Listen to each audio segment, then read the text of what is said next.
problem. Everything is jazz and I'm Stockton. They may not be somebody that you totally expected from day one.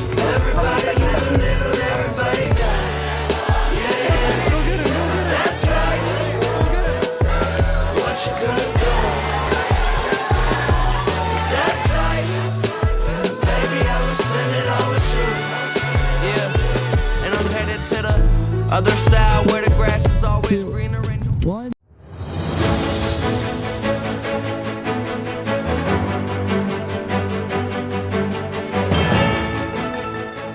Hello everyone, Copo here to provide some important news about what is happening in the communities around us. I'm here to provide you an update about the COVID-19 pandemic. You're tired of hearing it, we're tired of living it. So just as of this month, it has been announced that all California residents of the ages of 16 and up are eligible for the COVID-19 vaccine.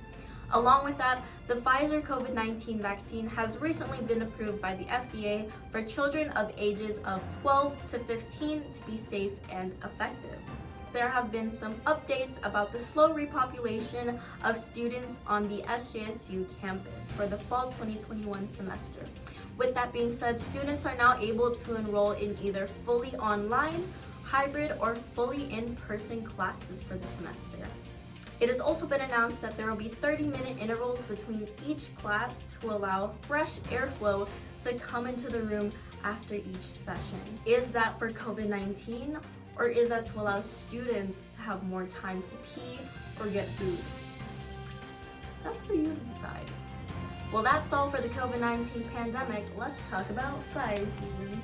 Fire season starts from the months of May to October, but sources say that takes place year-round in California. Here are some facts and quick tips for you and your family to stay safe.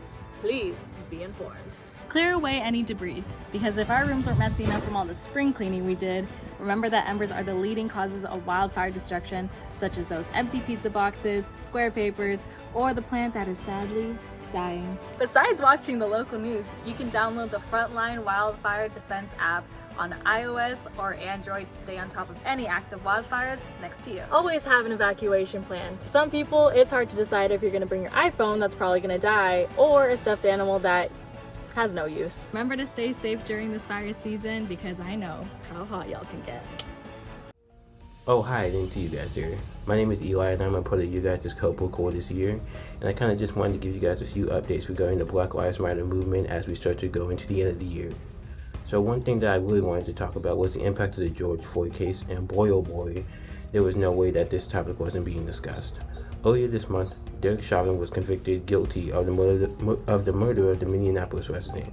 Although the result that was announced was what most people wanted to hear, it still raises the concern that although this was a victory for Black Lives Matter, the long road towards racial equality still remains.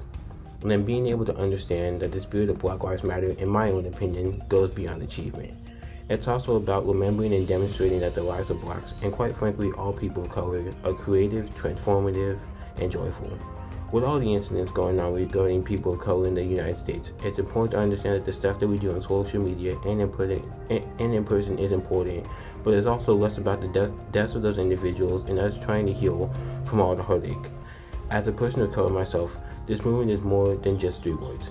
It's a testament towards freedom and equality, and being able to have a place where you can just kind of enjoy where you're at without having to worry about the police coming, or being able to worry that people will judge you and your abilities on the color of your skin, and just being able to understand that your skin color doesn't define who you are. It's about who you are as a person, your personality, your work ethic, and different things like that. Between 2019 and 2020, Asian hate counts have been going up around the country, including 150% here in San Jose and 833% in New York. According to Stop Asian American Pacific Islander Hate, there have been 6.6 thousand cases of reported incidents from March 19 of last year to the end of March this year. Among them, 190 of them were towards Asian Americans 60 years old and older. An extreme case of this was during the Atlanta shootings on March 16th, where a white man shot 8 people, 6 of them being Asian. While he says it wasn't racially motivated, There are historical connections between his claimed motive and racism. As members of an Asian American organization and just people in general, be active bystanders. If you witness racism, discrimination, harassment, or physical assault, do something. Don't stay silent and let it happen. You can report Asian hate crimes on the websites stopaapihate.org and standagainstthehatred.org. Hey, it's Don. History has long awaited. The San Jose City Council on April 13 unanimously approved naming a new park, Delano Manongs, as a tribute to the city's Filipino American community and farm worker justice movement. The Delano Manongs is the first San Jose park to honor Filipino Americans, and 30 public comments from our community made that happen. The name pays homage to the 1965 Delano grape strike, in which more than 1,000 Filipino workers in the Agricultural Workers Organizing Committee protested poor working conditions and low wages and joined forces with Cesar Chavez to bring change to labor rights. One of the organizers for the park naming and an Akbayan member, Daniel Lazo, is asking for your help. On his Instagram page, he has a link tree with a Google form asking for your ideas on how to honor the movement and what to make for a monument. This is our one chance. Please do not make it look like that one poop snake statue in downtown. And speaking of labor strikes, in recent times, unions have been fighting back Amazon to bring change to workers' rights and the conditions at Amazon. But Amazon won a decisive 2-1 victory during the vote in April after months of organizing efforts by the New York-based Retail, Wholesale, and Department Store Union, also known as RWDSU, crushing the hopes for a modern-day labor union victory and the creation of an Amazon labor union. But the fight is not over yet. They can always call Amazon customer service for a 30-day money-back guarantee on the expenses of running a union drive, and they can get 2-day free shipping for the next labor union. Next up is Brian. Hey. Alright y'all, let's talk the gay trans panic defense.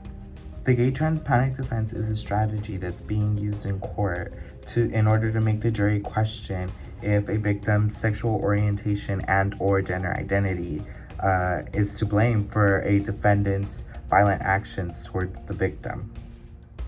I know. In 2021, in front of my salad. When using this strategy, the perpetrator essentially uses a victim's sexuality and or gender identity as an excuse for their violence.